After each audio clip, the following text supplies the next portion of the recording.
And so, you know, enraged sentiments of disgust with corporations, and dismal views about the present in terms of distributional justice, combined with my view, completely unreasoned hope about the future, that somehow 20 years out that those problems aren't going to be there.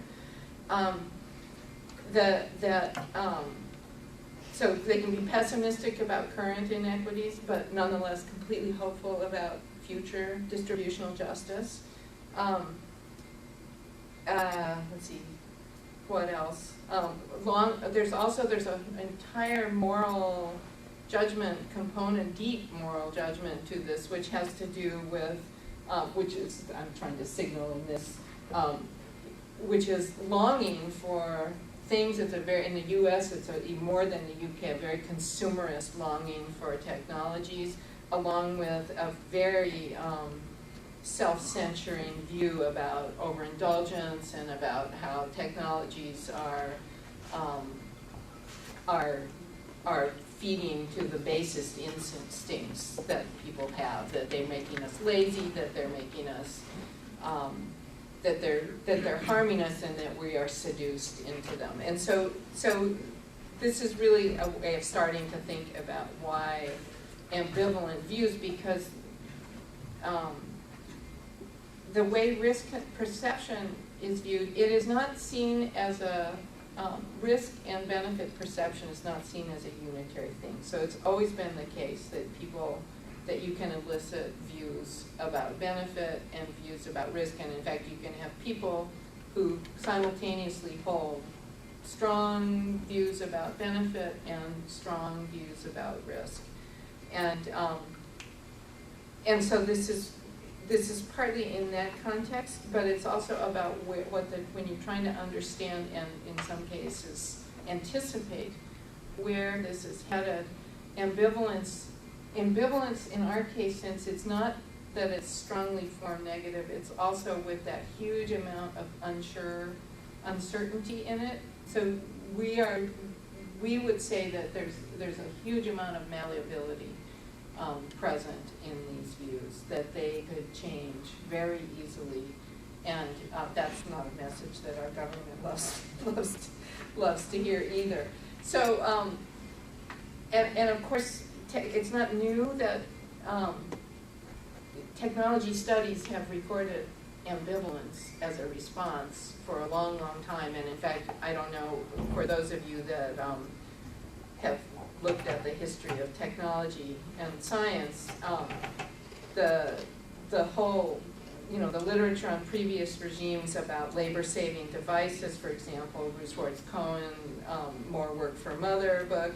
Recent Pew study in the U.S. on networked workers found, this is a 2008 study, found that they held deeply ambivalent views. 80% viewed IT as improving productivity, but almost 60% who work in management and professional jobs say that technology has created more demands on their time, and almost half say their job stress has increased as a result, making it harder to disconnect from work at home and on weekends. And indeed, digital ambivalence has been described as one stage of response in the course of the development of the internet. But in those logics, it's seen as a linear course of development where ambivalence is structured as a transitional phase, and on the way to this presumed completely untempered acceptance. And so I'm trying to trouble that idea here. And the paper by Wynn and Matt Kearns, is also about troubling that. So, and more broadly, that it's the ethical concerns raised by new technologies that are argued to create ambivalent views.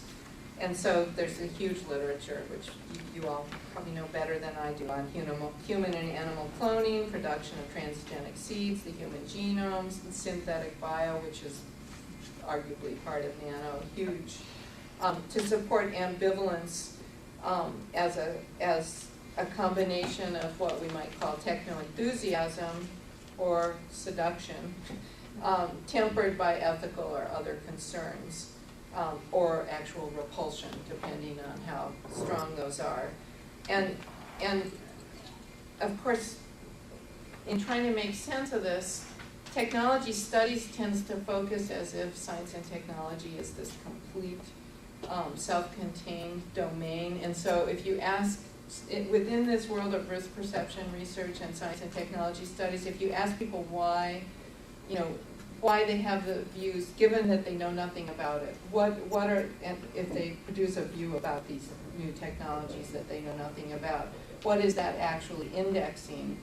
Science and technology studies people and risk perception people assume that what that's indexing is more generic views about science and technology, which just seems bizarre to me as an anthropologist, because it seems to me what they're tapping into is views about social change, views about inequality, views about all these larger cultural domains that have nothing necessarily, or what in my world I would call social worlds, that it is talking about different social worlds that are coming to bear on technologies. And there's also another form of ambivalence in this whole discourse. So sociologist Dorothy Nelken, I don't know how many of you know her work, and Ari Rip, who's a big nano person now, he's in the Netherlands, but is collaborated with her, have talked about the ambivalence about politics endemic in science. And I would say from my experience, it's still strong there. And particularly this tension between technological promises on the one hand and actions associated with moral responsibility and contestation on the other side. And one recent article on Nano has actually written about ambivalence among industry elites about responsible development, which is the framework under which the work that we're doing is housed, and what she calls the division of moral labor. And in fact, in my world, we actually joke about the degree to which the science enterprise is offshoring the societal implications work to people like us, that we are doing the moral labor for that science and technology enterprise.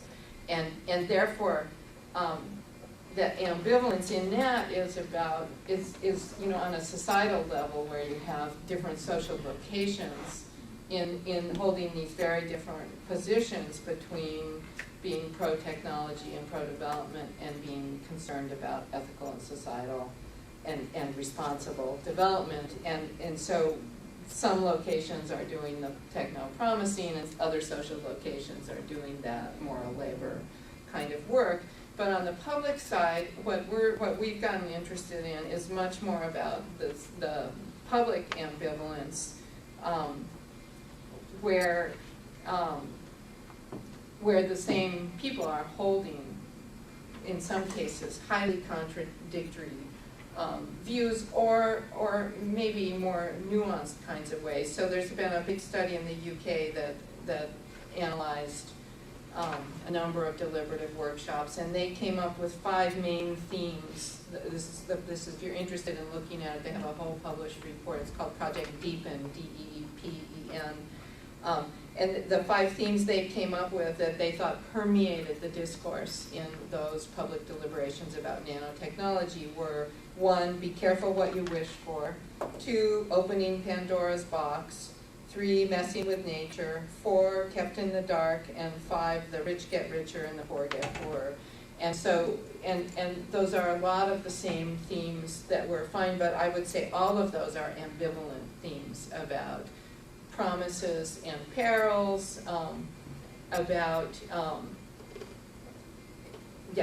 And so on the psychometric side, though, where psychologists and these psychometric risk research people are working, it's not necessarily seen that way. So you can, if you really see it as a paradox, where elicited views are say one thing and behavior says another,